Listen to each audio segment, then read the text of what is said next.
Welcome to the Boneyard with Steve Robertson. As always, I am your good friend and host, Steve Robertson. Here on the magnificent Monday edition of the Yard. Hope you guys had a great weekend. We did. Head over to Northwest Arkansas. Had some time with the family. Won an intercollegiate football game between Mississippi State and Arkansas. That's now 9 of 12 for the Bulldogs against the Razorbacks. We're going to break down the game. We're going to talk about what it means going forward. And much like last Monday, I'll record the majority of the show. We'll pause. We'll go hear what Zach Arnett has to say.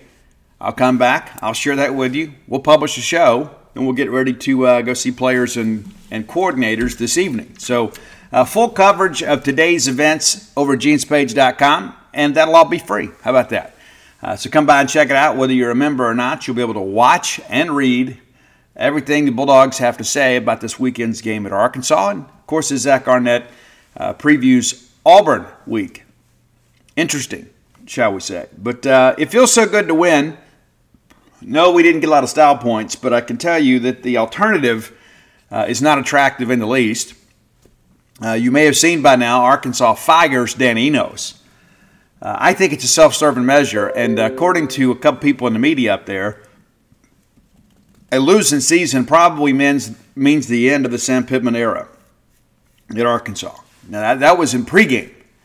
It's like, hey, if he doesn't win this, it really sets up poorly the rest of the way.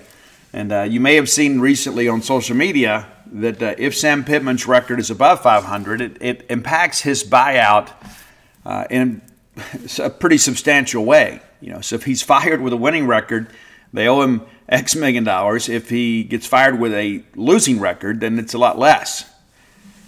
So Sam trying to make some things happen. Of course, open date for the Razorbacks this week, and they'll take full advantage of that and try to change some things up with the play calling. And I think the reality of this deal with Arkansas is kind of like we talked about. When you and I were first discussing this thing way back in the summer, this team is going to go as far as KJ Jefferson can take them. And then when you couple that with the fact that Rocket Sanders has not been healthy since week 1, it's made that chore all the more daunting.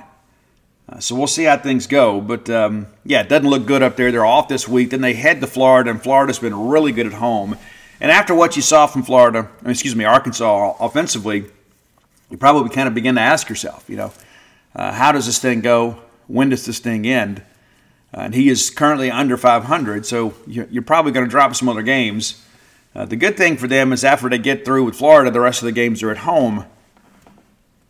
Outside of the one non-conference game they have remaining, I don't know you'd expect them to win any of those games. So we'll break down that. We'll look at the SEC. But it's always good to be with family. Hope you get a chance to do that. I had everybody in my family under one roof for a couple days. That is a rarity, especially when you have a family as big as ours and as widespread as they are. But it was incredible. And the last thing we did together, we went to the pumpkin patch and took the grandchildren out there and did the corn maze and all that good fun stuff and took some pictures and just enjoyed being together, right? And they also had the basketball thing and the baseball thing and the football thing, where you throw it through there. And I'm just going to say it for what it is. When it's time to pick that baseball up and start throwing it into that hole in the wall, just tell me how many you want. Because once your good friend and host finds that groove, I can fill it up for you. But, it's just great to be with family. And I kept bringing it up all weekend. I said, man, I'm so glad we won that football game. I'm so glad we won that football game. And I joked with Dana, and I said, I'm so glad it helps your mood so much when we win. And, of course, she gives me that look over her her sunglasses, because it is about me. I am not a happy camper when we lose. And in addition to that, we didn't play well. We're going to break all that down. Let's thank our friends at Bulldog Burger Company, longtime sponsors of the show. I love Bulldog Burger Company, and I loved them first. I did. I remember going, Brian Haydad and I went to eat lunch there. We wanted to go check out and see what this new burger place was about. It's been an outstanding relationship. I tell you, not just because of the fact they're a sponsor of the show, but because when I want somewhere to go eat in town, that's usually in the top 2 or 3, right? And it's always a consistency there, whether it be quality of service, quality of food, atmosphere, portions. There's just so much to like about Bulldog Burger Company. And now three great locations to serve you. University Drive here in Start Vegas, Gloucester Street there in Tupelo, Lake Harbor Drive in the Ridge and Flowood area. Yeah, there's live music at times at Tupelo. There's tap takeovers all over the place. So we'll keep you apprised of those events. But when you're in the area, go treat yourself to Bulldog Burger Company, the best place to go break bread, get the Bryant, the Mission. I like the Mission with the pico de gallo on the side. That way I can control the distribution. Maybe you see it differently. The pimentology, add bacon. That'll put some hair on your chest, for sure. And get those spring rolls as your appetizer. They'll make you and everybody around you better looking. Bulldog Burger Company, the place where people go to meet. M-E-A-T. All right, let's jump into this ball game. Arkansas wins the toss and defers. Not a lot of highlights in this game from an offensive perspective, but Mississippi State defense played outstanding. Now, before we even get too wrapped up in this deal, Arkansas offense didn't play well. One of the reasons they didn't play well is because Mississippi State did.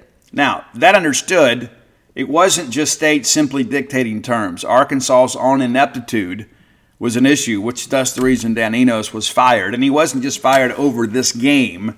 It's just kind of the body of work this year. And I've said on recent shows, I just don't think Enos knows how to use KJ Jefferson. And yes, they're missing some weapons. They are. Let's be fair about that. But it was a combination of Arkansas's issues and then Mississippi State defensively playing really well. All right, let's get that established, because I've seen like the polar lunatic fringe propaganda out there. There are some people that claim to love Mississippi State that are never going to give Mississippi State credit for anything, period. And then there are some that are going to be like, hey, well, Mississippi State dominated the football game. Now, no matter how you see it and no matter how you feel about it, the truth is somewhere in the middle, okay? And State wins 7-3. But defensively, your Bulldogs played exceptionally well. And yes, they were helped out a little bit by the fact that Arkansas couldn't get out of their own way.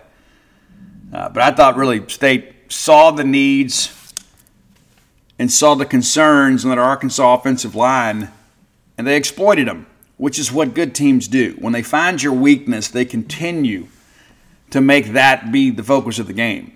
And State did that. That's good coaching. That's good game planning. It's good execution. State gets the ball first, and obviously it's a touchback. That's Cam Little, monster. We try to get Tulu involved, and we bring him on the jet sweep there, run for a gain of a yard there. And then the very first pass Mike Wright throws of the game is intercepted. And at that point, I wasn't feeling real sporty about the ball game. Mike double clutches on an out, allows the safety to cut underneath. And Al-Fahim Walcott picks it off. And I want to go ahead and get something established right now, too. I have read some things out there. And again, I don't know why we always have to diminish anything about Mississippi State. People are saying Arkansas has quit. If you think that if you watch that game and you watch the emotion in those players and the way that they talk trash, and I don't mean it in a negative way, that's part of competition. The way that those kids played and the enthusiasm that they showed throughout that ball game, trying to find a way to win, to implore each other to move on, and you said, well, they quit. You're wrong. Arkansas didn't quit. Late in that ball game, Arkansas probably had a little more juice than we did. But to say that Arkansas quit, it's like the same people that said all of last week that we're going to lose by 40 points are not going to sit here and tell you that Arkansas quit. You can't have it both ways. I'm just going to say it for what it is. You can't sit there and say, oh, we're going to get killed in this ball game, and then when we win, the narrative changes. We're going to move the goalposts and say, oh, no, well, Arkansas season's over. Yeah, because we gave them their sixth loss. Yeah, so let's give Mississippi State some credit here. Not all the credit, but some of the credit. But if you didn't think that Walcott, after he picked that thing off and ran along their sidelines, if you didn't think that kid was excited to play football, you're kidding yourself. We're going to get back to the TV broadcast a little bit later. Arkansas takes over at our 35-yard line. Jefferson is completed to Binion, who played pretty well, but he's not Rocket Sanders. Corey Ellington with a nice tackle there. 2nd and 6. They get it out to Ty Washington for 19 yards. Ellington makes a tackle there. One of Arkansas's 4 first-half first downs. First and 10 now from our 12. Dominion runs at the middle for 2. They go back to Dominion for off the left side for 4. Makes it 3rd and 4 at the MSU 6. Now, big play in the ball game because you give it to them in plus territory. If you hold for a field goal, it feels like a win. And we didn't realize the significance of this play at the time. They roll KJ right. We get pressure in his face. Force an errant throw. It's short and low to Ty Washington. They kicked the field goal. Little did we know that was going to be one of the most significant plays in this ball game. The play design was good. State just beat them to the spot. KJ couldn't make that easy throw out there. And how many times do you see it? A little play action roll out right, and a little hollow concept, and you drag a guy across the front side, and you're just trying to outflank the defense, and they couldn't do it. So great job by the Bulldog defense. Field goal is good. It's 3-0 Arkansas. We gifted them this field goal. They got little else the rest of the game. All right, State gets the ball back again on a touchback. Mike is then complete to Xavier Thomas for 11. I like this. Let's kind of just go right back to it. Let's get back in the game here. Xavier then rushes off left side for 4-yard loss. He didn't make the play, but Landon darts in here. I thought he face masked Xavier as he was coming through there. And even when I went back and watched the broadcast, it looks like he face masked him and kind of knocks him off his stride a little bit. And Jaden Johnson dumps Thomas for the 4-yard loss. So we're behind the chains here. And it seems like every time that we try to work east and west against this Arkansas defense, there's an issue. And that's all these jet sweeps and things like that, and these gadget plays at times that we run, and misdirections and end arounds. For some reason, we have difficulty. And here we are now, 2nd and 14. We try to get it out to Antonio Harmon, Trajan Jeffcoat in Mike's face. And again, I like the play design here, but we allow a guy to come free into Mike's face. There's really nowhere to go with the football. 3rd and 14, we get it out to Tulu, who gets 10, and ultimately we punt. 4th and 4 from our 42. A 33-yard punt from Keelan Crimmins. Let me go ahead and get this started right out of the gate. We did not punt the football well, and that is absolutely unacceptable in a game like this. I mean, you got to go out there and do your job. We expected to get out punted. I didn't expect it to be 32, 33 yards, and I'm going to say this as nicely as I can. We're not going to win when we continue to do that. And we've had some games that have been pretty good punting. And I understand we got freshmen. I get it. But we do some silly things here. We took a couple of delay of the game penalties on 4th to give us more room to punt. We had plenty of room to punt when we're averaging 32, 33 yards a punt. Delay of game penalty is unnecessary. All right, Arkansas takes over at their 25. KJ complete to, I said Tesla. I think it's Tesla, to be fair. Tesla for 4 yards out of bounds. 2nd and 6. They give it to Dominion, who gets nothing. J.P. Purvis knifes inside. We did a really good job running some twists and stunts on some of these run blitzes. We really did. 3rd and 6. KJ incomplete to Andrew Armstrong. Makes it 4th and 6. And 61-yard punt from Matt Fletcher. That's how you get it done right there. Out of bounds at the MSU 10. So, again, we're backed up again. All right, now 1st and 10 from our 10. We give it to Woody off left side, which some people said he wasn't going to play. You could go do your own research. And I'm talking a week, 2 weeks ago. People said, oh, no, Woody's not going to play. Well, Woody was always going to play as long as he was medically cleared to play, because Woody Marks is an absolute warrior. As I said last week, it's going to be a game-time decision. But I remember some reports about him being out for the ball game. Unsourced reports. That's just the imagination of some. But Woody gets 6 off the left side. 2nd and 4.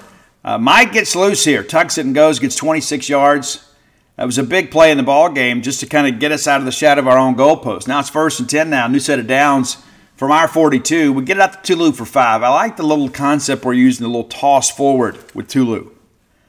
Need to see more of that. 2nd and 5. Woody runs off the left side for 4.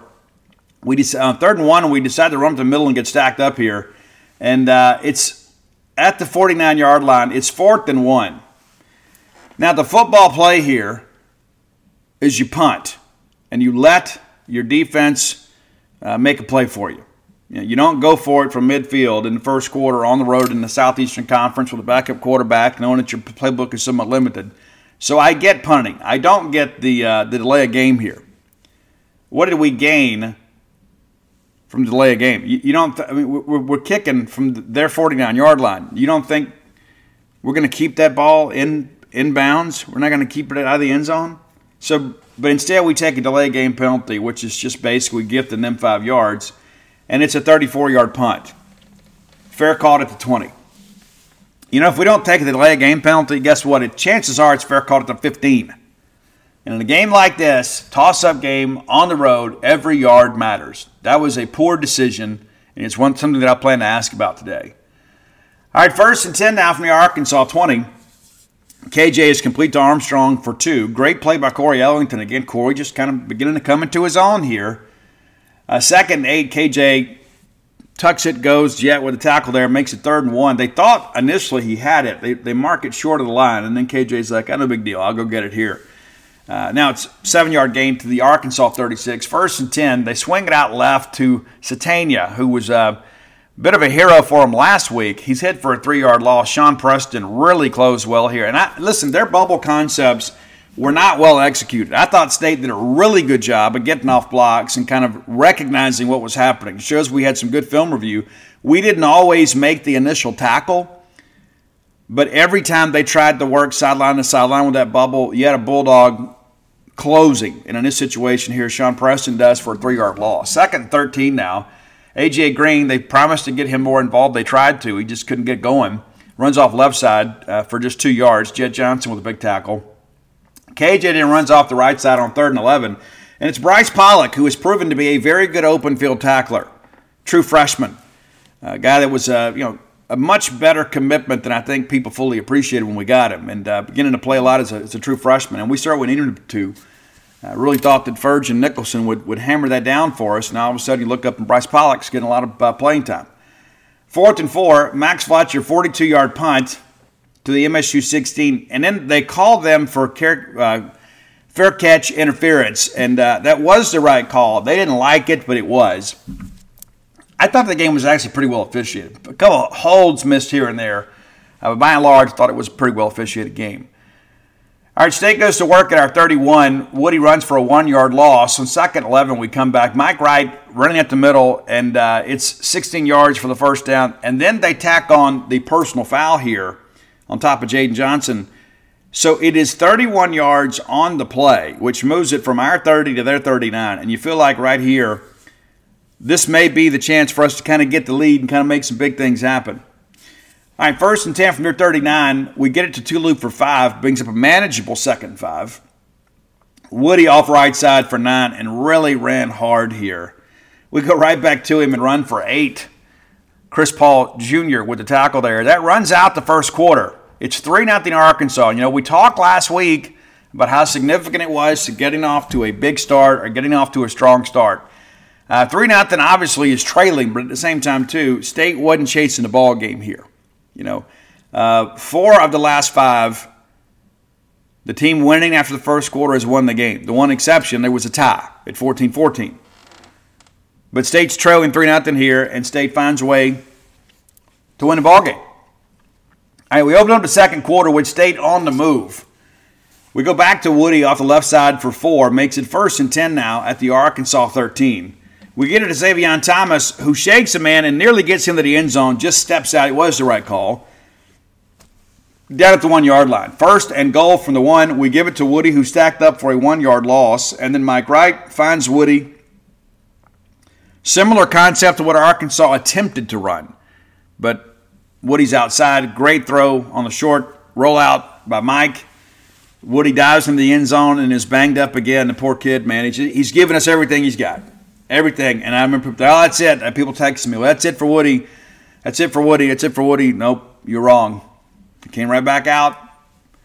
Continued to play hard. Ferry, the extra point is good. It is now 7-3 Bulldogs, and then Nick Barmira with the touchback here. So 7-3 now, 13:03 to go in the first half. And I thought the Bulldog defense were rewarded with the score, right? And granted, some ineptitude from Arkansas helped here. But these next few series, I thought the Bulldog defense played about as well as they've played all year.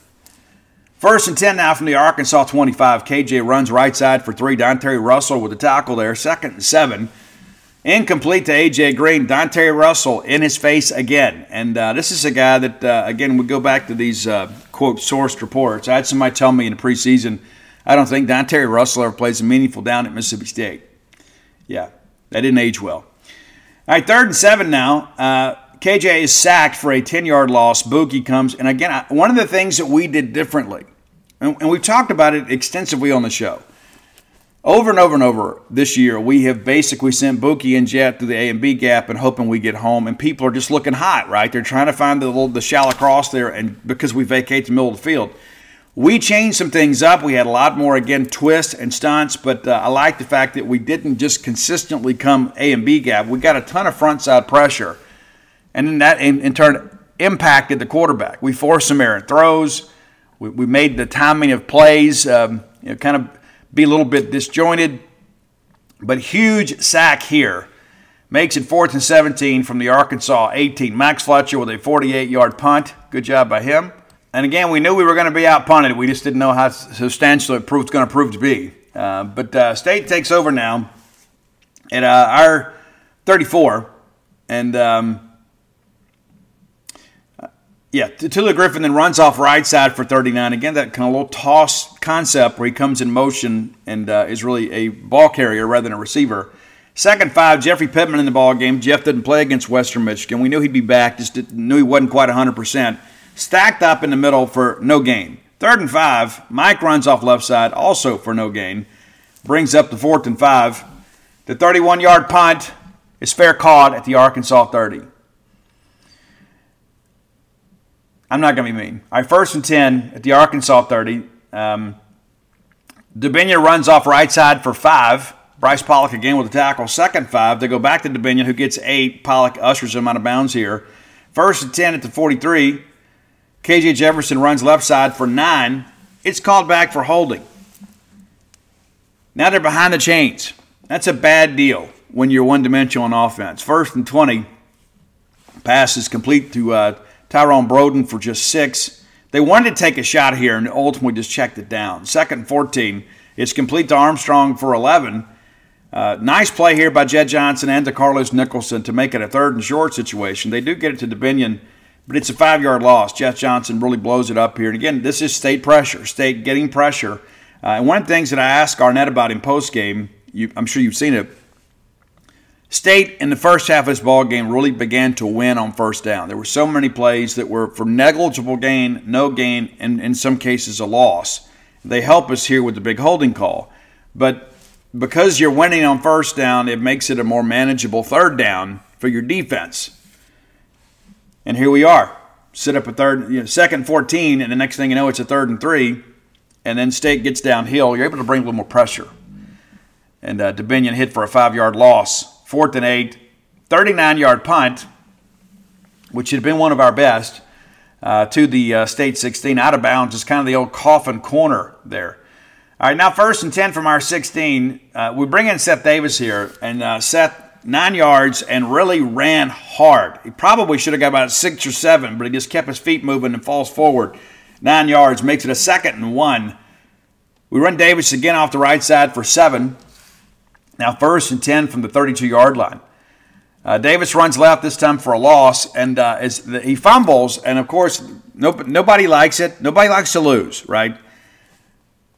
The ball is fumbled. That is a fact.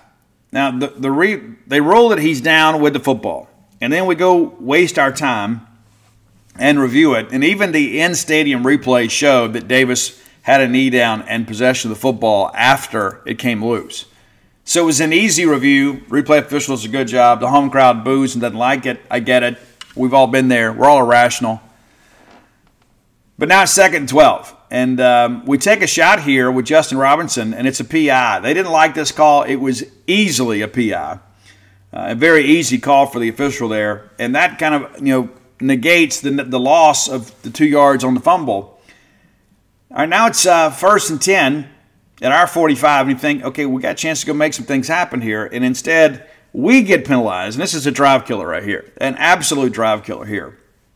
And I went back and watched the broadcast. I didn't see what happened here, but they called Xavion for PI. And so I'm sure it was when the rest of the game was officiated as well as it was, and I didn't see a lot of complaints from the Mississippi State sideline. But so instead, it negates everything on this drive. This is an absolute drive killer to get in the 1st and 25. Now we're just trying to get into the half with the lead, right? Before you were thinking, let's go score. Now let's just preserve the lead here. 1st and 25 from our 30. I mean, we're 5 yards away from plus territory. Now we're all the way back at our 30. Jeffrey Pittman at the middle for 2 to keep that clock running. 2nd and 23, Wright runs for 14 yards. And on the broadcast, he said he got a first down. He didn't. Then on 3rd and 23, 14 is less than 23. Brings up a 3rd and 9, and we're going to go take a shot here, right? We're going to try to go make the first down and not just try to burn clock. It's incomplete to Tulu. Tipped at the line. No, if I remember correctly. No, that's incorrect. This is the one where Landon Jackson, it was kind of like a zone blitz concept where he just kind of drops back out there in the pass pattern and nearly gets picked. Looks like Mike never saw him. 4th and 9, 38-yard punt. Fair call to the Arkansas 16. And I tell you, when it first left his foot, I thought we were going to be giving the football outside the 20. Arkansas takes over with 2:12 to go in the first half. KJ runs in the middle for 6. Nathan Pickering, a nice lick there. They're 2nd and 4. KJ gets nothing. And on 3rd and 4, they get it out to Dominion for 8 yards and gets the first down. But again, clock winding down here. 1st and 10 at their 30. And then KJ is sacked. Corey Ellington comes on a bit of a fire there off the slot. KJ actually fumbles the football. Dominion recovers it. And from there, the half runs out. 2nd and 21, they decide to just give it to Johnson and let him run into the line to get into the locker room. And so Arkansas leaves the field to a chorus of boos from their own fans. And I don't know how you could boo the play call there. I know people say, well, we're just booing the play. We're not booing the players. You're booing your players. I don't know what I'm not trying to assign motive here, but that's how it's interpreted. It's, well, we're booing the coaches. Nobody knows. They just hear you booing, right?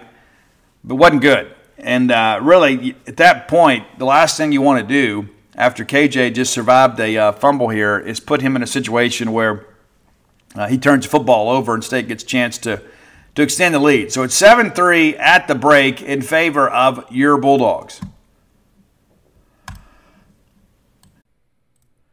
We've all been there before. You got big weekend plans. For some reason, it just didn't work out. Maybe life gets in the way. Maybe you want to head down to the casino. Maybe take some of their money. I like to do that.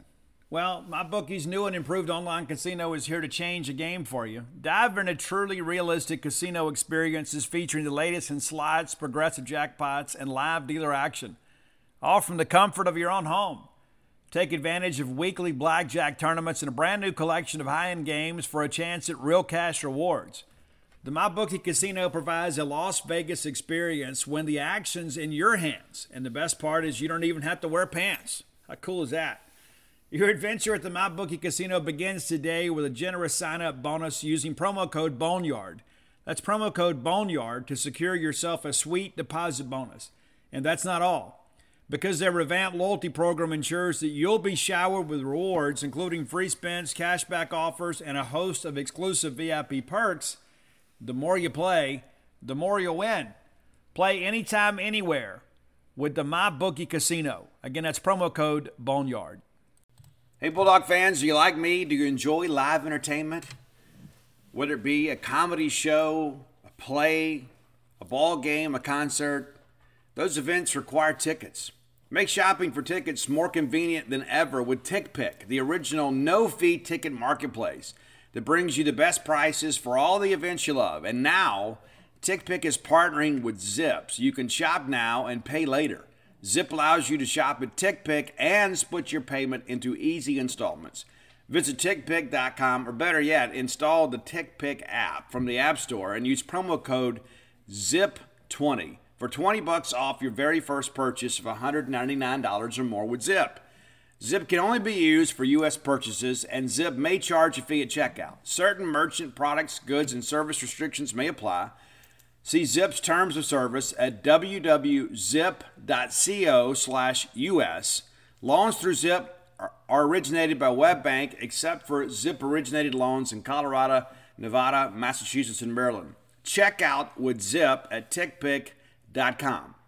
Shop for all your tickets at TickPick. Check out with Zip to split those payments into easy installments. Again, check out with Zip at tickpick.com. I tell you what's interesting. We're thinking about that big drive, the first drive of the second half, right? I was like, man, if we can get off the field here, you just kind of felt like whoever scored next was going to win. Like if Arkansas could go score and retake the lead, considering how anemic we were on offense, you felt like they were going to win the game. You felt like if State could go up 14-3, it would feel like 20, right? It would feel like a 3-score game, the way that Arkansas was so pedestrian on offense. And so you're just kind of thinking to yourself, let's just try to sustain, if I can say it correctly here, if we can survive this drive here, withstand this second half opening drive from Arkansas without surrendering points, we're going to be in a good position to win the football game. I know you look up and say, Steve, it's 7-3. I get it, but I can tell you the attitude and just kind of the temperament of the moment there, you just felt like Arkansas wasn't going to be able to do much without our help, and really vice versa. All right, this time we actually mishit the kickoff, and so rather than it being a touchback, it's a squibber, and it's returned 24 yards to the Arkansas 26. So 25 one way, 26 the other. 1st and 10, they decided to come out here and just kind of like work the intermediate passing game. And it just kind of felt like that AJ was trying to put the team on his back. And there's a drive later in this half that you could really tell he's just trying to lead the team. But the very first thing you dial up is a loss of 4 yards. It's complete to Satania. Terry Russell, again, who was reported and shared that would never play a meaningful snap at Mississippi State, with a big TFL there. 2nd 14. KJ complete to Tyrone Broden for just 9. Makes a 3rd and 5 to the 3rd and medium here. DeBinion runs off right side, gets a first down, makes it 1st and 10. And right here, I started to get a little bit nervous. I was like, you know what? We get them behind the chains. We're winning on first down, but then we ended up not getting off the field here. DeBinion runs off right for 6, makes it 2nd and 4. DeBinion runs right for 1. Now it's 3rd and 3. They give it to A.J. Green, who tries to power ahead, and he is short. They didn't like the spot. It was the correct spot. Makes it 4th and 1. And Arkansas trying to make a statement here at their 46-yard line. They're like, you know what? Hey, we're down 1. We're going for it. Our defense is playing well. All Mississippi State can do is run the football. We're going to go for it. So they run the sneak, and we stack it up. And in the middle of that scrum, the ball comes out, and it's recovered by Sean Preston. Now, for some reason, we elected to review this. Not us, but I'm just talking about college football as a whole. Now, here's the problem that I have with this. Number one, life is short, death is certain. Let's not waste any of it. He was marked short of the line to gain, and that was an obvious call. In the middle of the second effort, it's fumbled, and Mississippi State recovers. There is no upside for Arkansas here. There's no way you're going to go back and say, because you could see yourselves, even in a lot of time, he did not get the line to gain.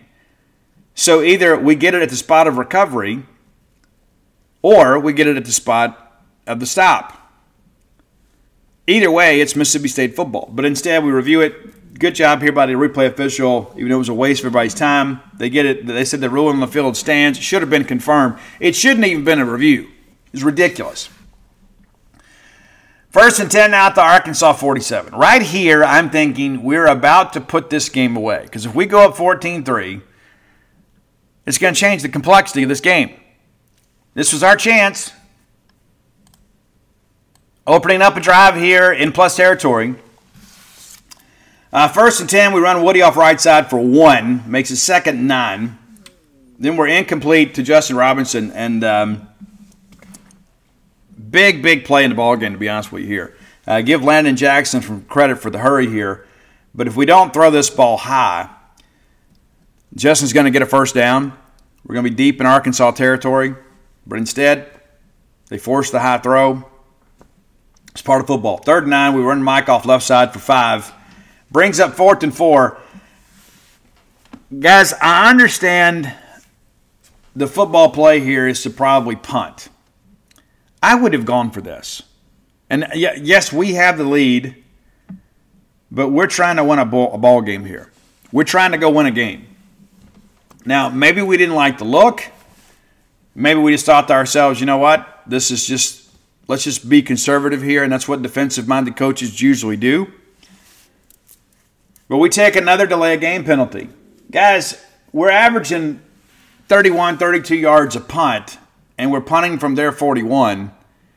We got room, okay? We got too cute here. We get a 35-yard punt from Andrew Osteen. It's fair caught at the 11.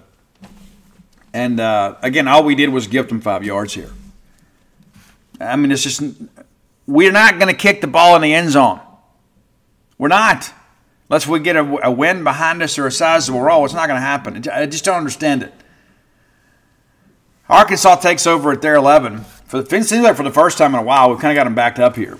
So 1st and 10 from the 11. KJ runs for 13 yards. This is the one where it kind of felt like that Arkansas just simply – we were doing a good job in coverage really for the first time this year. And there were times they tried to dial up shots and he just wouldn't let it go, so you had to check it down. I think KJ's just like, let me just go try to get it. Can I just get a score?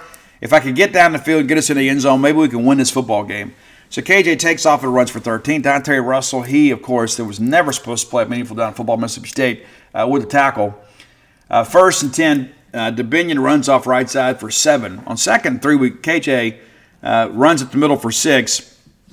And it felt like every time we dropped back to pass that we had white jerseys around him. All right, now 1st and 10 now, complete to Jaden Wilson for just 4 yards, makes it 2nd and 6. Then AJ runs at the middle for 6 to move the chains. 1st and 10, KJ runs for 9. They're just basically saying, you know what, we're just going to go play power football here. I think KJ may have even been calling plays here. At least if nothing else, he's doing what he wants to do. 2nd 1, Green at the middle for 3. Makes it 1st and 10 at our 41. This felt like that destiny drive, right? That's how it felt for me. I said, they're going to just say, you know what? Give it to KJ and let KJ just take us down the field. Whatever happens, happens. All right, 1st and 10. From our 41, DeBinion again with 3. 2nd and 7, KJ's completed DeBinion for just 2. Makes it 3rd and 5 here. Big tackle there by DeCamp. And again, State getting pressure, kind of forcing the underneath throws. On 3rd and 5, they give it to DeBinion. Runs to the middle for 3. It wasn't close. People complained about the spot. It really wasn't. So this is a wild sequence here. These are the kinds of sequences that get you fired if you're head coach. It's stuff like this. You've gone down in the field. You've kind of exerted your will a little bit. Of course, things kind of stall out, but you're in field goal range, and you have arguably the best field goal kicker in the country that is connected on 55 yards. But I don't know what he felt like on that day. You never know. I don't know what he told Sam. But usually they go out there, and the special teams coordinator said, hey, you know, in this end zone, we're good from 45. This one, we're good from 50. Don't know how he felt. But they delay and ultimately get charged with delay of the game penalty. So you're about to attempt a field goal. At 4th and 2 from our 33, as successfully as they had run the football on this drive, I would have gone for it. I wouldn't have said, hey, let's just take the long field goal. I would have gone for it. They don't. They get the delay game penalty, which takes them out of field goal range, and they ultimately punt, and the ball's down to 3. But then Sam Pittman said in postgame, I just didn't know what to do there. That does not inspire confidence among your fan base. You have a chance to pull within a point, and then you're so indecisive that you just can't get the execution properly. I mean, it's just the whole mechanism of running the football program just kind of broke down here. So instead of you attempting a field goal, you ultimately have to punt due to your own ineptitude and poor clock management. Those are the kinds of things that get you fired. We take over at our 3. A very significant turn of events here too. You take that delay game penalty that forced the punt, and then this possession right here, and in many ways, these 2 possessions decided this football game. True. 1st and 10 at our 3, we run Woody at the middle for nothing. Then they get us for a snap infraction, and then it's a false start. And then Mike runs at the middle for 3. 3rd and 9, another false start. 3rd and 11, and this is the play that matters. But before we get to that, I asked some people off the record, And yes, it was loud down there, but there was some simulated snap counts down there. That's just what I'm told. And that would make some sense considering how bad this was. But we should be going silent cadence in that situation. But 3rd and 11, Mike takes a shot here, and Justin Robinson, he of the tremendous catch radius, elevates and makes the catch over the freshman DB from Arkansas. Great matchup for us, not just from an experience standpoint, but a physicality standpoint. J-Rob, a huge catch. And even though we have to punt here, this is a play that really changed everything. Because let's be honest, we're at our 2-yard line. We're going to punt and not have our normal steps, and we're going to get off probably a 25-yard punt, and they're basically going to be in the red zone. But instead, Mike lays it up, Robinson brings it down. Now all of a sudden you got some room to breathe. Huge play in this game. 1st and 10, Woody runs off left side for 1 on 2nd and 9. We run right for 4. That runs out the 3rd quarter. We head to the 4 with the Bulldogs leading 7-3. And you just feel like here, anything that happens here is good for State. Because at this point, we're going to be able to get out of the end zone. Now that we've got an opportunity on 3rd and 5, which is manageable, you move the chains here, it's very, very significant. We come out of the break, and we dial up the perfect play call. Absolutely perfect. Zone read, Mike pulls it, runs off right side, 63 yards for the touchdown. We're all celebrating, and I immediately look back and see the flag. Didn't know that it was going to be a blindside block. It was. They showed the replay. It absolutely was the right call. It was also unnecessary.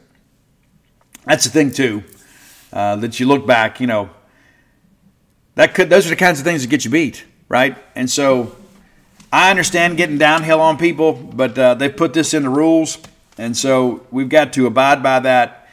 It takes a touchdown off the board that would have ended the game.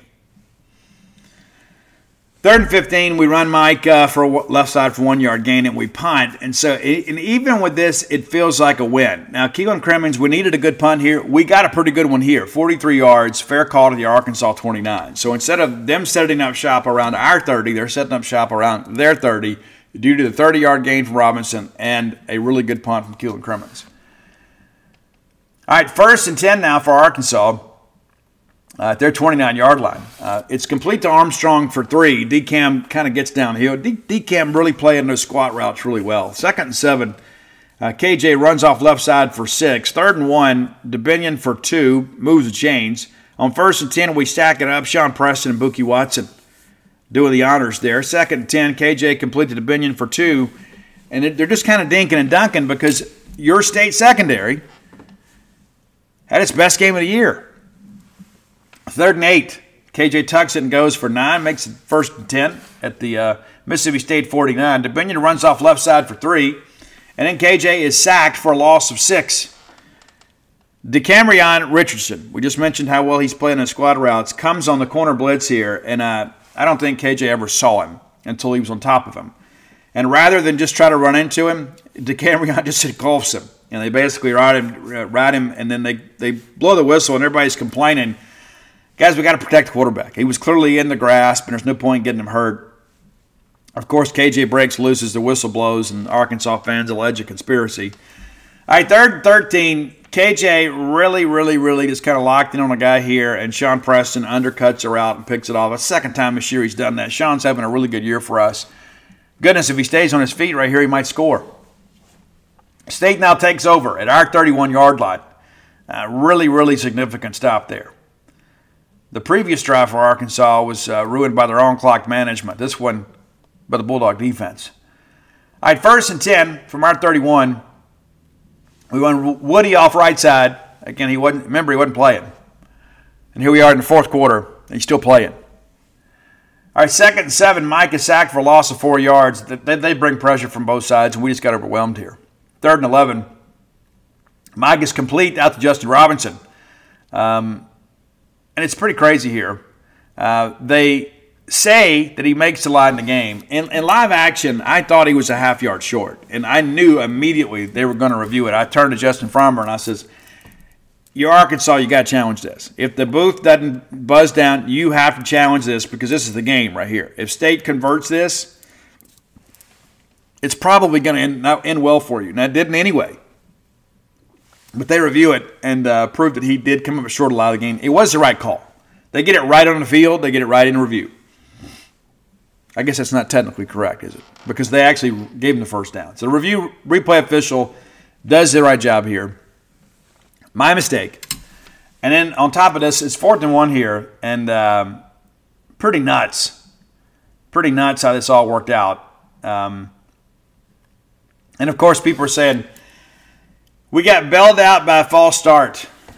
Well, there's a little more to that. Now, for the self-loathing Mississippi State fan that loves to hate Mississippi State, who always wants everybody fired, and we should always be in a perpetual process of firing coaches, always, they're going to say, well, we got bailed out here. Well, a little earlier, Arkansas gets bailed out on a penalty, too, that we committed that took a touchdown off the board that would end the game.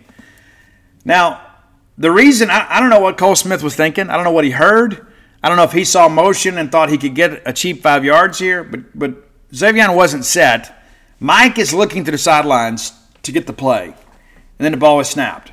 So this is on Cole. I don't know what Cole saw. I don't know what Cole did. And then Arkansas picks it up and runs in back for a touchdown, and everybody's going crazy. And if you watch the broadcast, there's the one kid there that said, it's a false start. It doesn't matter. Like they're going to decline a penalty. Well, false starts are pre-snap penalties in college. And so that means the play didn't happen. And you could tell the officials immediately are coming in. It's not like it was, they waited to see the outcome of the play and then decided, let's assess a penalty here on Mississippi State. Some are saying it's the best false start in school history. Listen, go print T-shirts if you want to. I'm just happy we were able to punt here. So, Keelan Creming's 41-yard punt to the Arkansas 24. But it was a wild sequence. But it was the right call. And it's like, again, people are, I don't know what, so I love all y'all, but some of y'all make my head hurt. All right, 1st and 10 now from the Arkansas 24. DeBinion runs to the middle for nothing. Jett Johnson playing tough here. 2nd 10. KJ sacked again for a loss of 9 yards. Buki Watson knifing in again. 3rd and 19. KJ incomplete to Jaden Wilson. Brings up a 4th and 19. And then Max Fletcher, a 62-yard punt. Outkicked the coverage. Xavier shakes it left. Cuts back right and takes it 31 yards to the Arkansas 46. And he said in postgame he knew at some point he was going to get one, and he does here.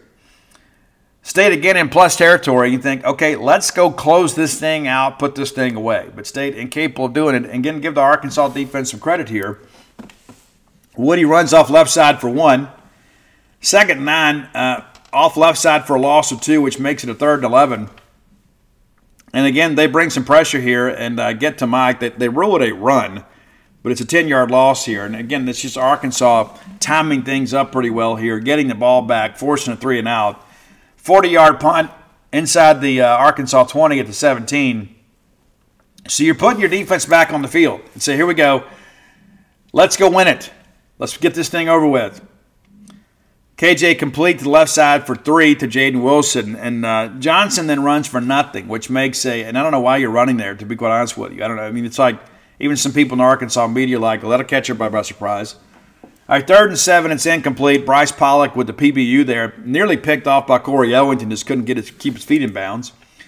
4th and 7, this is the game, right? KJ drops back the pass, and people are talking about what a bad throw it was. It was a bad throw because Deontay Anderson got a hand on it. And so it falls short and incomplete. Now you're thinking, okay, let's just go run the clock out here. But no, we weren't done with football. No, we weren't. 1st and 10 from the Arkansas 20. And again, how many times did we have plus field position and didn't get points?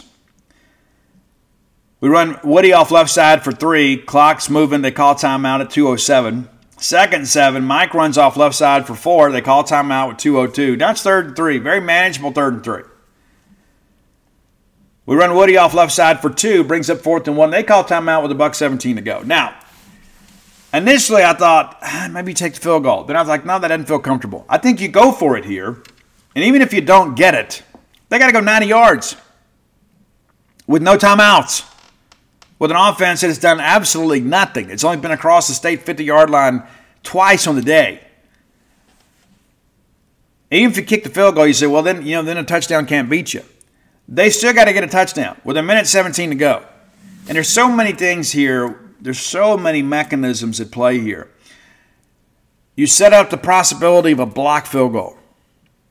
Then all of a sudden there is the kick return issue. And you had Nick Barmera on his last kick hit the squib. What if he's not 100%? This was a mistake.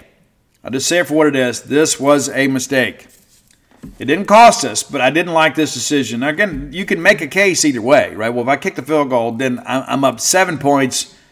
We knew they had to get the touchdown, but a touchdown doesn't beat you. I get that aspect of it. I think when you think about managing the game here, how pedestrian they were on offense, and you're going to be playing, you're going to be dropping a good bit, right? You're playing prevent defense, just trying to keep them, make tackles in bounds. We should have gone for it. If we go for it here, the game is over. We're just taking a knee. But instead, we attempt a field goal. It's no good. Chip shot field goal. I don't know why. If we made the decision here that we're going to kick it on 4th down, which makes me think we didn't really have a plan here. We ran off left side here trying to get a first down. We weren't trying to set up a field goal. I've seen some people complain about that, but we weren't trying to set up a field goal. We're trying to get a first down. All right, Arkansas then takes over at the 20 because on the missed field goal, it basically serves as a touchback. So instead of them starting from their 10 or 11, each of the yards within the game, they're at the 20. 80 yards from pulling out the win after all things are said and done. KJ complete to Tesla for 7. 2nd and 3 here. It's incomplete to Andrew Armstrong. Makes it a 3rd and 3. And then it's incomplete to Tesla again. 4th and 3. Chance for us to get off the field and celebrate. They get it to Andrew Armstrong. And Corey Ellington with a big tackle there. For a second, it looked like they were about to get loose. 1st and 10 now from the Arkansas 46. They take a shot with Andrew Armstrong. It's well beyond the mark. 2nd and 10. They check it down to Dominic Johnson, who gets 6. And again, no timeouts left. This is just poor clock management. How does this happen? You got to get something working to the sidelines, or at least get the first down. 3rd and 4. Clock is ticking. Tick, tick, tick, tick, tick, tick, tick. Incomplete to Tyrone Bowden. Makes it 4th and 4. We call timeout here. Set defense. Thought it was a great timeout. I understand that they got to throw it in the end zone, but you got to set things up here. You can't just assume and say, okay, let's go make a play. KJ clearly has the arm to get it there. And so we set up the Hail Mary thing, and they throw it, and Sean Preston bats the ball down. State wins 7-3. The people rejoice. Let's take a look and kind of look inside the numbers here. Interesting game despite the lack of scoring, right?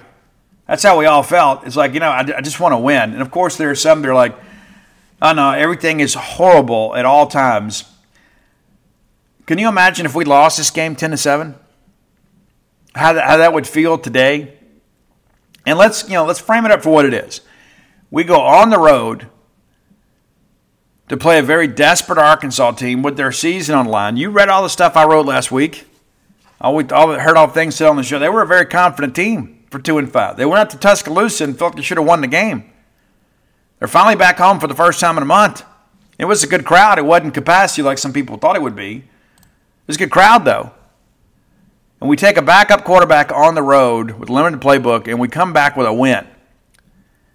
Again, you can't spend all week last week saying we're going to get beat by 30 and then complain when we win. Can't have it both ways. You can't have that lane all to yourself that I'm just going to be writing all the time. I'm happy to have won the ball game. I'm not going to sit here and say it was a thing of beauty. But you know what? It goes down in the win column. State now 4-3 and 1-3 in the conference. Arkansas 2-6, 0-5. Let's look at the numbers here. We'll just kind of look at individual numbers. Mike Wright, 8 of 12 for 85 yards. Depth target, really not good, but part of the deal. A touchdown and a pick. Thought he really calmed down after the pick. We're going to have to do more this week to get a win.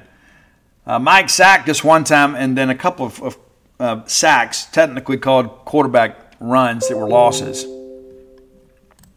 Mike, as a rusher, 11 for a gain of 74 and a loss of 14, so a net of 60. And, of course, he slid down and didn't really take on tackles, and people were complaining about that. With limited depth, we got to be smart. Woody Marks, 17, remember he wasn't supposed to play, 17 for 42. Seth Davis, 3 of 14. Tulu Griffin, 2 of 6. Jeff Pittman, 2 of 2. Xavier Thomas, 1 for -4. So as a team, State runs for 120 yards in the ballgame. Mike Wright, your leading rusher, would have had well over 100 yards had we not had that infraction. Justin Robinson, 2 catches for 40 yards. Xavier Thomas, 2 for 23. Tulu, 3 for 20. Woody, 1 for 2. We targeted Antonio Harmon one other time. KJ, 19 of 31 for 97 yards. Yes, because State did a really good job not letting them blow the top off and forcing checkdowns and then making tackles in space. 19 for 97 yards. An offensive masterpiece it was. And, of course, KJ with the pick and sacked 4 times. DeBinion, the leading rusher for the Razorbacks, 14 carries, 47 yards. KJ gets 38. AJ, 13. Just 4 carries for Green. They said they were going to be more balanced this week. They weren't. Dominic Johnson, 3 for 5. Defensively, let's take a look here. Nathaniel Watson with 14 tackles. Jed Johnson with 11. You'd expect that. You know, with the way that Arkansas wants to run the football, you'd expect linebackers to have a big game. Our 2 did, yeah. Corey Ellington, 7. J.P. Purvis, working at Sam linebacker and had 7 tackles, one of his best games of the year. DeCam with 5 tackles. Bryce Pollock with 5. Marcus Banks with 4. Sean Preston with 3, but it seemed like Sean Preston was everywhere. Also with the pick and a big pass breakup. Nathan Pickering with 3, but had a very resounding thump of KJ Jefferson that I thought sent a real message. Dante Russell, again, a guy that wasn't expected to play a meaningful down ever at Mississippi State, with 3 tackles, 1 TFL, and a quarterback hurry. Deontay Anderson with 3, and a host of others with just 1. So Bulldogs kind of get after it, and one of those deals, too, where it's like you want to get out of the town with the win. State's now won 9 of 12 against Arkansas, and we talked about this last week. State went years and years and years without ever winning a game in the state of Arkansas. Part of that's because of the fact the only 2 times we played Arkansas as a non-conference foe, we played them in Memphis. And then we just couldn't beat them at their place. And then finally in 13, we break through. And so we win in 13, 15, 17, 19. We lose in 21 by missing 3 field goals and then win here. It's like State can't lose in Arkansas. And every year when we get ready to go up there, people would say, oh, it's a tough place to play. Well, it has been. But we just happened to be catching them at the right time, and I'm so glad we got to go up there before it's gray and dreary in November in Northwest Arkansas. But Bulldogs with the win. Happy about the win, not happy with the performance. I think that's fair. I think it's okay to say, okay, great, we won, but we got to be better here. We got to be better there. And so we'll get into some of the buts later this week. We'll talk to Arnett today and kind of figure out kind of what his plans are as we kind of move forward and get ready to take on the University of Auburn. All right, time for today's Top 10 list. As always, brought to you by Close with Blair. Blair has made the move to Priority One Mortgage, but the same quality of service that you've grown to expect made the transformation with him. Give him a call or text today at 601-500-2344. Again, that's 601-500-2344. Listen, Blair's been doing this 22 years. Top 1% close ratio in the country back-to-back-to-back years. I don't know if you're an atypical borrower, but Blair has seen it all and done it all. Reach out to him today for all your mortgage needs. Whether you're looking to buy a home, whether you're looking to refinance a home, I don't know your needs, only you do. But nobody's going to do a better job than Blair Chandler. Be sure and check it out today, closewithblair.com. All right, we missed it on Friday, so we're going to go back and do it today. Sam Pittman's favorite artist is Aerosmith, and Roy reminded me after I sent him the Friday list that we were going to do coaches. I forget that. I'm a busy guy. I need to be reminded of things. Got a lot going on. Matter of fact, going to sign my life away tomorrow as we finalize the things for the wife's new business, the True Rest location. That's on Highway 12 here in Starkville, right next door to Little Caesars.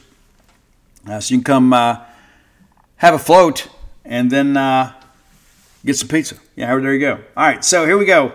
Top 10 Aerosmith songs with a harmonica. We decided to kind of change it up a little bit. There are tons of songs in the Aerosmith catalog, and I rank these basically on my feelings about the quality of the harmonica play itself, not necessarily the song. because there are some big hits on the backside of this and some deeper cuts at the bottom, okay, or at the top, depending on your vantage point. But number 10, off the Get a Grip album, which in many respects was, I hate to say a comeback album, but it really was. It made Aerosmith part of popular culture once again, and they were criticized tremendously for the Photoshop of Get a Grip, where you have the udders of a cow, that one of them has been pierced, and the animal rights activists and people like that lose their mind. It was Photoshopped. Nowadays, people Photoshop everything and nobody bats an eye. But people thought, hey, they pierced this cow's udder, let's cancel them. So there were attempts to jumpstart the cancel culture years before many of you knew what that was. But the song Crazy, and a great video here with Liv Tyler and Alicia Silverstone, who was basically thrust into superstardom because of the Aerosmith videos. Number 9, Crying. I was crying when I met you, now I'm trying to forget you. That's number 9. Great track. Huge hit for them, also off the Get a Grip album. Number 8, the track Fever. I love the harmonica on this, I really do. Really an upbeat, up-tempo song. I think you'll dig it if you don't know it. Number 7, off of 9 Lives, which I love the 9 Lives album. A lot of people were kind of down on the album. I saw them on this tour with Garbage. They were great. It's Something's Gotta Give. That's a great album. There's no skips on that album. It's an amazing Aerosmith album. I don't understand why people were upset. And again, there was some controversy with the cover. They put a cat on there, and people were like, hey, this is demonic or whatever. People are always trying to find something to be offended about. That's not a new phenomenon. Number 6, it's Rats in the Cellar. I believe that's off Draw the Line, which was a drug reference song. But a great track, Rats in the Cellar. Number 5, a cover song. We don't ordinarily do a lot of cover songs, but I think that Aerosmith's rendition of Milk Cow Blues is the best one. I know some country artists have covered this song as well. It's an old blues standard. Aerosmith did it better than anybody. So Milk Cow Blues at number 5. Number 4, Stop Messing Around. Love this one. I believe this one's off Honkin' on Bobo, which was the name of Steven Tyler's harmonica. Another great track. It really includes all the elements of why we love Aerosmith, right? Number 3, Going Back to the first album. And I love that album. There are times when I travel, I'll listen to it in its entirety. And this album actually inspired me to pick up the harmonica. Played that for a while. I've got a few laying around here. I hadn't played in a long time. But I'm a huge Aerosmith fan. I was for a long time. But back in the early 2000s, I picked up the harmonica and learned a lot. Bought the whole Aerosmith harmonica tabs book. And the great track One Way Street. I love the harmonica on this. Matter of fact, I may listen to this song on the way to campus today. One Way Street, absolutely dig it. That Aerosmith debut album, you know it from Dream On, but man, there are so many great songs on that album that are underappreciated. Number 2, from Permanent Vacation. This is one of those songs too that again, we talk about comeback albums for Aerosmith. When Aerosmith reunited, with Brad Whitford and Joe Perry both returning to the band, they recorded "Done with Mirrors," and the biggest song on that album was "Let the Music Do the Talking," which was actually a Joe Perry project track that Aerosmith covered, and it was really a disjointed album. But "Permanent Vacation" was a huge hit for Aerosmith. Of course, that's got Ragdoll and Dude Looks Like a Lady and Angel. And, of course, MTV was a real thing then. It wasn't just 24 hours of ridiculousness. And Jersey Shore, they used to play music videos. But that album really kind of thrust Aerosmith back into the forefront. And every time that you count Aerosmith out, it seems they find an album that becomes very relevant. But Hangman Jury, another great one, one of my favorite songs in the entire catalog. But number 1 for me, and I remember this was nominated for Song of the Year, as was I Don't Want to Miss a Thing on the MTV Video Music Awards. And they asked Steven Tyler, which one are you rooting for? And he said Pink. Diane Warren wrote I Don't Want to Miss a Thing, and that, of course, was on the motion picture soundtrack. I can't remember the name of the movie. but you'll remember it. But Ben Affleck was in it. They had the big asteroid deal, Bruce Willis. All of it was crazy. But Pink, and a little innuendo with the track, but man, some very smooth and sultry harmonica tones on this album.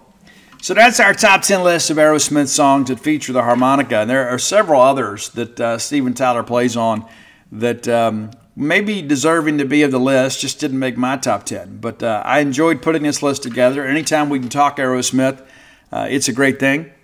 Matter of fact, I've never met Steven Tyler. I would love to. He is actually the AA sponsor of a good friend of mine that is in rock music. And we have shared some conversation about recovery over the years. But I've never met Steven Tyler. He is one of my heroes. I love the movie, I love the book, Walk This Way, which is kind of the story of Aerosmith, if you're unfamiliar with it. I encourage you to read it. I remember when Aerosmith kind of hit the scene again with Permanent Vacation, people asked Steven Tyler, man, you had all these platinum records, where'd all your money go? And he looked at the camera and said, it went up my nose. It's true. And Steve's had some issues in recent years, got addicted to opioids after a surgery, after falling off stage, and the band took some hiatus, but they're preparing for their final tour. We'd like to go be a part of that. And if you get a chance to get out and go watch those guys, I encourage you to do so. Arguably America's greatest rock band of all time. And a lot of people have these discussions about that. Is it Aerosmith? Is it the Eagles? Is it Leonard Skinner? I would submit to you it is Aerosmith. I think the Eagles are probably second. And I think part of it's because Aerosmith is a little more true to rock. And, you know, some of the Glenn Frey tracks for the Eagles are more on the countryside. Joe Walsh really kind of transformed the Eagles and gave them more of an edge. But Aerosmith, superstars for a long time, and basically the same 5 original members. Steven Tallarico, the guy you know as Steven Tyler, was originally the drummer in Aerosmith. Maybe you didn't know that, but yeah. And things changed. You go back and listen to those early albums, and Steven hadn't found his voice yet. Well, he has now. Really, the Walk This Way collaboration with Run DMC really kind of put those guys back on the map, kind of laid the groundwork for Permanent Vacation and really a full comeback for Aerosmith. So, again, anytime that we can celebrate Aerosmith on the show, we want to do that. Enjoy the list. And, again, this is for Sam Pittman, who is trying to figure some things out in Fayetteville. So, Sam, listen to our list. And maybe today will be a bit better than yesterday. And, yeah, you always hate it when people get fired. I mean, you really do. You hate it because everybody has all these high expectations. And I was told in pregame that Dan Enos signed a 3-year contract guaranteed over $3 million. I think $3.3 million guaranteed. I think that's right. So you know what a difficult decision, an expensive decision that it had to be for Sam Pittman. But again, it's a self-preservation deal. A lot of people kind of liken it to the whole thing of Chris Simonis firing Scott Foxhall late in the year, just trying to shake some things up. Also reminiscent of Dan Mullen firing John Hevesy at the University of Florida. And that measure didn't work either. But you got to feel like if 4 years of Sam Pittman and you're not where you want to be, and granted you've had some major injuries, you look at this and say, you know what, how long can we continue to endure this? And as I said on Friday's show, I'd hate to see Sam get fired. I like the fact that he's in the league, and I think that some things have happened that are kind of beyond his control that he has to pick up a tab for. I mean, you lose KJ last year for a handful of games, and you lose Rocket this year. Just not enough skill offensively to kind of move this thing forward. You bring in Dan Enos, who had some really good years under Belima with Brandon Allen and Alex Collins, but just hadn't been able to get it together, so now he's gone, so they're going to have the wide receiver coach do the play calling. I think maybe what you do is just figure out what KJ likes and go let KJ do what KJ does, but looking at their schedule, it's going to be a very, very difficult stretch for everybody involved. All right, next segment of the show brought to you by Campus Bookmart, a Starkvillian institution. I love Campus Bookmart. You should too. Go by and see their smiling faces next time you're in town. You'll be glad you did. The best selection of Mississippi State merchandise in a known universe, right here in Starkville at Campus Bookmart. Miss Kathy Brown does a fantastic job procuring the best selections of maroon and white merch to help you outfit your home, your family, your pet, your RV, your office, your man cave, your woman cave, whatever you want to call it. You need Mississippi State merchandise, look no further than Campus Bookmart. If you can't make it to town, visit them on the World Wide Web at campusbookmart.net. And by being a loyal Boneyard listener, we'll give you a phrase that pays. That's BSR. which stands for Beautiful Steve Robertson. That gets you free shipping on all orders over $75. Any order less than $75, absolutely incomplete. All right, limited schedule in the SEC. We go 4-1 last week in our picks. We got the winners right. We got the spread wrong on one. Of course, your Bulldogs win 7-3. That spread opened up at 9.5, dropped to as low as 6 on some books by the time we got to kickoff, and State wins. That's big. Tennessee jumps all over Alabama. They're up 20-7, and then it seems like from that point forward, it was all Alabama as Alabama wins 34-20. They had the big scoop and score late to cover on the spread. As you guys know, it was a two-score spread. I guess it was around 10.5. But, yeah, 27-20 late. They pick up a fumble running back for a touchdown, and then Alabama wins. And, again, every single week we keep saying this. Alabama doesn't look good. They just keep winning. They simply keep winning.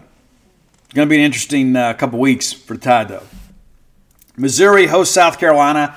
Again, that Gamecock loss by the Bulldogs getting worse by the day. Missouri wins 34-12.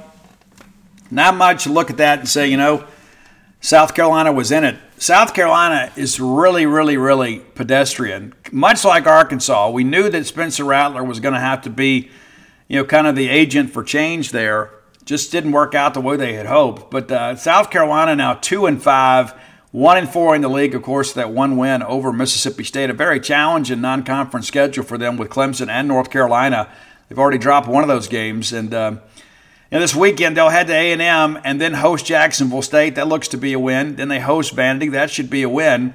So that gets you 2 more. That gets you to 4. But you begin to ask yourself, can you get to 6? I don't know that you can. You got to win 4 of these last 5. Kentucky goes to South Carolina. Clemson goes to South Carolina. The good thing for Shane Beamer is that 4 of the last 5 games are at home at Williams-Brice Stadium. And they have been much better there. Of course, they should have beaten Florida. They didn't. But outside of that, they play pretty well at home. And so I wouldn't count them out just yet. But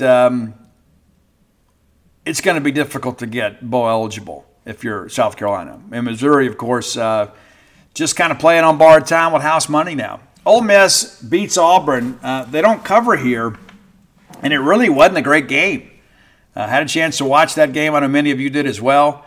Ole Miss wins 28-21. And as I said all week, I knew that Auburn would play inspired football. I just didn't know if they had the talent and the horses to pull this thing out. That's kind of how it works out. Ole Miss jumps up in this ball game, 7-0. Auburn ties it on a Jarquez Hunter 53-yard run. They catch Ole Miss in a blitz there. Hunter is able to navigate through that and get into the end zone. Jackson Dart then runs for 29 yards and a touchdown, makes it 14-7. Auburn puts together a good drive in the second half to pull even at the break, 14-all. And then Ole Miss answers in the third quarter late to make it 21-14. And from there, the Ole Miss running game kind of takes over there.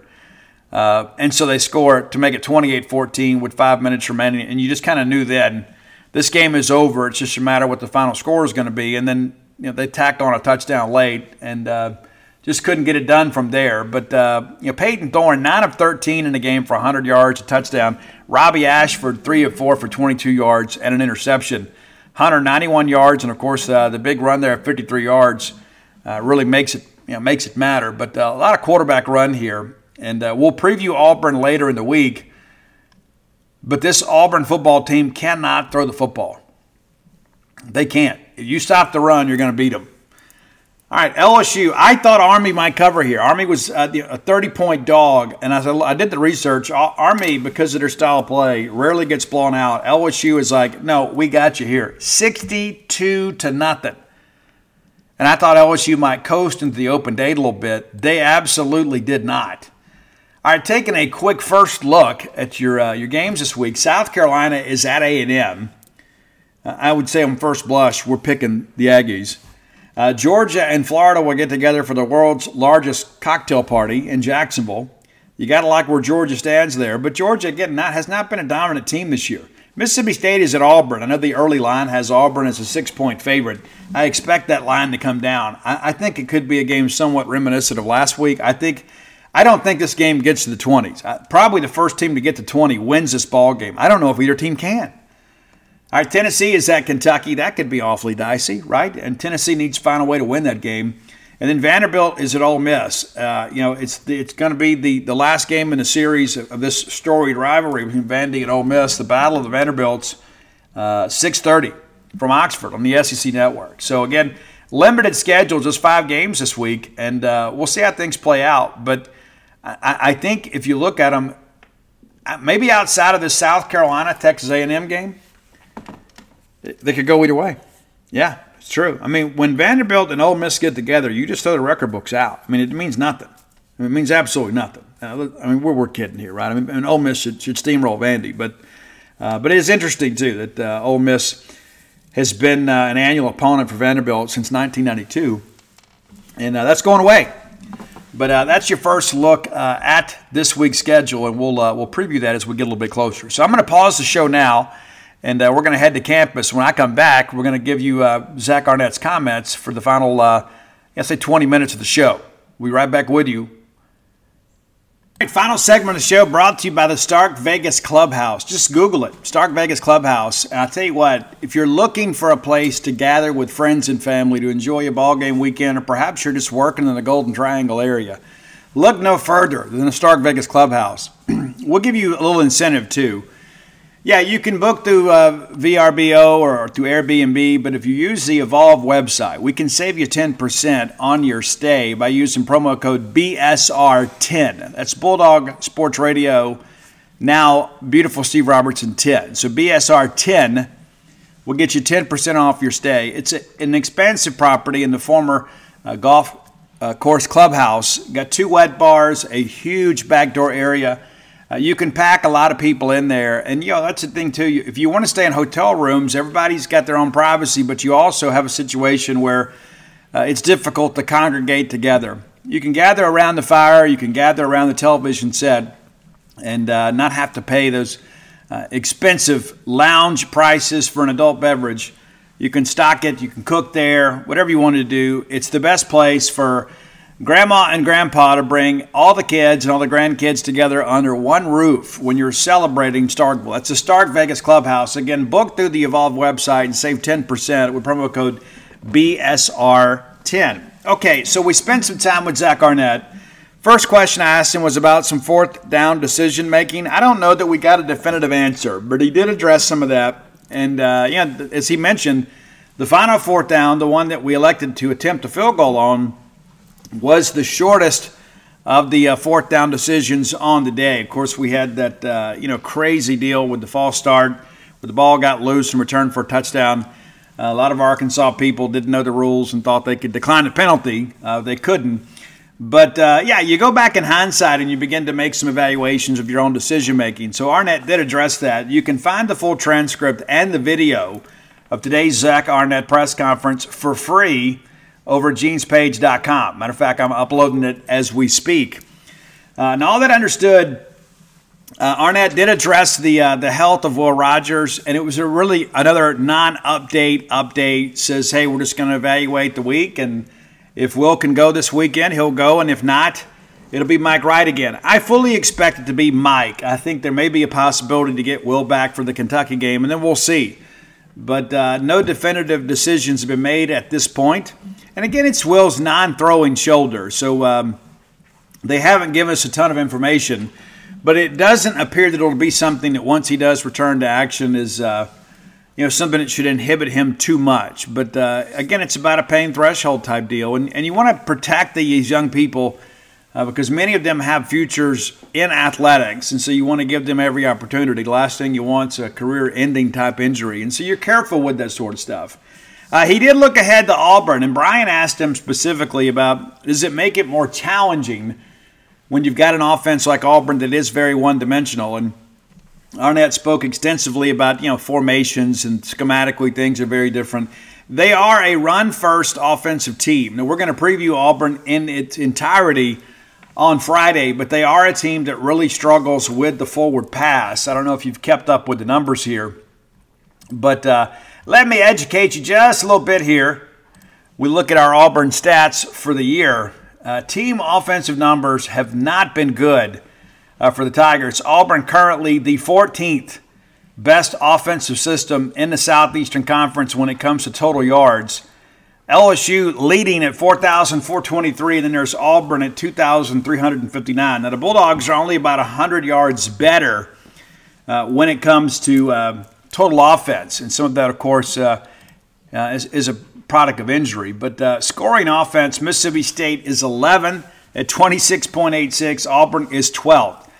Last week's opponent, Arkansas, at the bottom, 26.5, and a lot of that's because the Bulldogs held them with just 3 points. And so I expect this to be a very competitive game.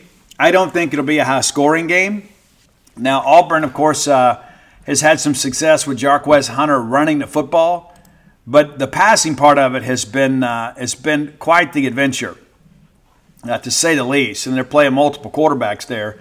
But looking at passing numbers, Auburn is dead last with an anchor, shall we say. Just 1,057 yards passing, just 151 yards per game. And again, occasionally they'll hit a big play there, but it has not been good. State, 1,421 yards passing, and of course that's with us transitioning more to the air raid. And so this is going to be a very run-heavy offense from Auburn. They'll try to take some shots. I think State will do a good job, obviously, with those run blitzes and trying to pack things up there. I also asked about Will Friend. What kind of benefit is that to have Will Friend? Now, granted, offensively, Auburn has changed tremendously when it comes to how they want to attack teams. But Will Friend does know their personnel. And I think that's something, that knowledge could be very valuable when you begin to put together your pressures and your blitz package. You know, what guys handle what well. Now, as Arnett counters, they've made so many adjustments to the roster through the NCAA transfer portal. So it's not the same roster that Friend was a part of last year. But to have some insight into what makes those guys uncomfortable is of value, whether Arnett wants to admit a lot of that or not. So I think that you'll see Will Friend be a part of maybe some of those defensive meetings, kind of breaking down some film and showing what they're doing and kind of how they're doing it, and what perhaps those guys struggled with last year. But I've read some reports out here, really from some of our fans, about what to expect from Auburn offensively. I just don't think there's going to be a lot there. I think this is going to be a game, if you can get to 20, you win the game. The question is going to be, can State get to 20 against an Auburn defense that has been pretty good at times, other times not so much. You know, for a while there, it appeared that the athleticism of the Auburn defense was really getting things done. But when you start running through the numbers here, you begin to realize this Auburn defense really not where they need to be. Looking at the total number of tackles, and of course you'd say, well, of course Vanderbilt would be the highest, Steve, because they're the worst team. Number 2 team in tackles this year is Alabama. Yeah, Georgia way out there at 14. So that kind of lends itself to the whole line of thinking of, when you're not on the field defensively, your tackle numbers aren't going to be as good as they would be ordinarily. But when you start running through this stuff, you begin to kind of realize there are a lot of good players in this league. There's a lot of athletes in this league. There's also some guys, too, that maybe don't do things the way you would think. You look at it from 35,000 feet, and you think you've got a pretty good idea. And just as we did last Friday when we broke down the Arkansas offense, you begin to realize how anemic they've been this year. Now, defensively, State's numbers are much better after last week. State now up to 62nd in total defense. Auburn not too far behind and 67. State allowing just about 4 yards less per game offensively. But, it's interesting. Beginning of the year, it felt like, okay, well, this Auburn team, if they can run the football and control the clock a little bit, I think you feel like, hey, we can win some ball games. Unfortunately, they haven't been able to do that. I think the Georgia game is really more of the outlier. Teams have really gotten some more film. Scoring defense, State is now 76th in the country. That's not great. Not great. Not what we expected, certainly. But you get a little deeper into this thing and you begin to realize that, maybe perhaps we've reached a turning point. And again, as I said in the first segment of the show, you begin to realize, too, some of the success is a product of the fact that Arkansas is not great offensively. Auburn, scoring defense-wise, 78, just right behind State, like 0.2 of a point there. That's an important statistic, I think, because of the fact I think some people are thinking we're just going to go down there and get beat I think State's got a real chance to win this football game. I really do. I would rather be the team that's won 2 in a row than the team that has not. But when you begin to kind of break it all down, you begin to realize, football is about matchups. What kind of matchup is this for Mississippi State? Well, I think the fact that this is not a real, multifaceted offense from Auburn, the Tigers 121st out of 130 schools in passing offense. That's pitiful. I mean, and that's around like Rutgers, Nebraska, and even the service academies of Air Force, Navy, and West Point, Army. So they're going to try to run the football and shorten the game. We're not an explosive offense. So you feel like this could be a game that if you can get a non-offensive touchdown, I mentioned that Friday that may be the difference in us winning and losing. We didn't get one, but it's that kind of game. So it's going to be similar to what you saw last week. I think when it's not going to be an offensive masterpiece by any stretch of the imagination. I do think the fact that State gets the win gets them a little juice, because I feel like that this whole deal with Auburn kind of getting up for the Freeze Bowl and coming up short is probably something mentally that is helpful for Mississippi State. Real quickly, we'll look, Auburn 3-4 and 0-4 in the Southeastern Conference. When you begin to look at these defensive numbers, got off to a really good start. The first 3 games, they held all those opponents under 20 points. They beat UMass 59-14, Cal 14-10, and Samford 45-13. So defensively, pretty good effort against inferior competition. You get into SEC play, things have been much different. Of course, Auburn has lost 4 games in a row. You lose at A&M by 17. You lose to Georgia by 7 in a game that Georgia didn't play well. You give up 48 to LSU, and this LSU offensive juggernaut has hit a new level. And then 28 last week against Ole Miss. And I didn't think Ole Miss played exceptionally well, but give the Auburn defense credit for some big play on 3rd down. But they have not held an opponent in SEC play under 4 scores. Everybody scored 27 points or more. So does that give State some confidence to think they can get to 20 points or more? Because I think they can. Auburn has not scored more than 21 points in a Southeastern Conference game this season. So let's say you get to 24, you probably got this thing won. People would say, but Steve, how can you have all this confidence, after we look so anemic? I think the first game with Mike Wright under or behind center for us, there's probably conservative play calling there. I think everybody would admit that. You saw Mike really take care of himself. And so you get Will Rogers back. You got some depth there. You don't have to be quite conservative, even if it's just Will in an emergency standpoint. But I think offensively, this is a Tiger offense that has really struggled. And a lot of they hit the portal, and everybody said, hey, they're going to be better and better and better on offense.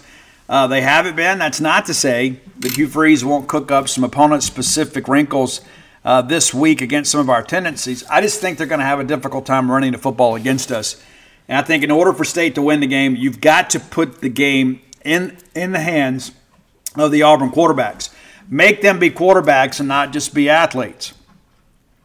And that's what hurt us last year. You remember that game? State seemed like it was just going to run away with it. The next thing you know, Robbie Ashford gets hot with some quarterback runs. They get back in it. We have a big pick. We end up going to overtime. Will Friend said, hey, we just called the plays and found out what worked and just kept running it over and over and over again. That's not to say that Auburn will run the same concepts this year. But in order for State to win this game, we've got to go out there and play clean, got to win a turnover battle, and got to have better play special teams-wise. There's no question about that. We've got to be better in special teams. And that's been a strength for us this year. It wasn't on Saturday. So, yes, I think State can. I think State will win this football game, even if Mike Wright is under center. I think Mike will be more comfortable this week. And the thing, too, they talk about Mike Wright's, pregame speech, how he goes out there and just inspires confidence in other people. I think now people have more confidence in him. And so you got to go on the road, and sometimes that's a good thing. It's difficult to win on the road in the Southeastern Conference, but I think it kind of forges those bonds that makes teams closer together. And Mike Wright's a guy, obviously, that's done some interesting things for us this year, but, probably should have had a better showing on Saturday. But I think you're seeing, too, there are some limitations with Mike, but there's also some explosiveness with Mike that doesn't exist with Will. So now you've got another week, And it doesn't appear that we had any other injuries that should linger into this week. And we got some guys back last week, including DeMonte Russell. Don Terry did go down. We don't expect him to be out this week. Don't think Calvin Dinkins is back, and I'll be surprised if he is back this year. But we'll kind of move forward. And so we'll spend some time getting to know the Tigers this week. All of our team content is free, so you can come by to genespage.com and read that. You should be a member. If you're not, you certainly should be. You get 1 month for $1. It's a special we run all the time. Just come give us a test drive for just $1. So we look forward to that. We'll have full coverage from Auburn because we actually go to road games, so we'll be there.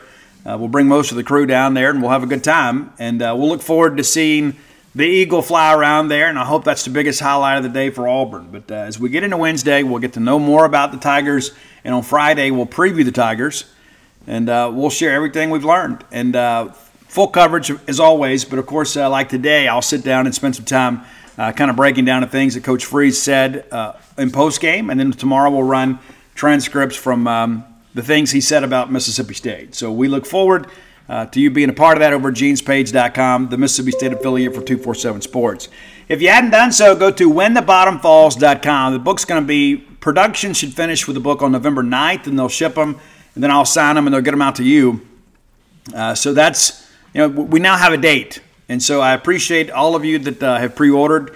Many of you need to do so. And if you want to wait, do a book signing, that's cool too. I don't know how extensively I'll travel this holiday season, but we will get out and sign some dates, and we'll be in some of the usual locations and have a chance. But, football season's running out, so we hope to have a couple of dates here in Starkville as we get ready to close out the month of November. While you're at whenthebottomfalls.com, you get all my sports books, Flim Flam, Starkville, Alpha Dogs, and Dogpile. And Flim Flam, obviously a little more important this week as we take on Coach Hugh Freeze. You can learn more about all of that adventure. And if you're looking for Starkvilleans gear, you can find T-shirts, hoodies, and an assortment of things in a variety of colors at starkvilleans.com.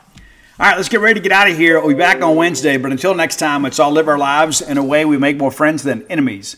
And people can see a difference in the way we live.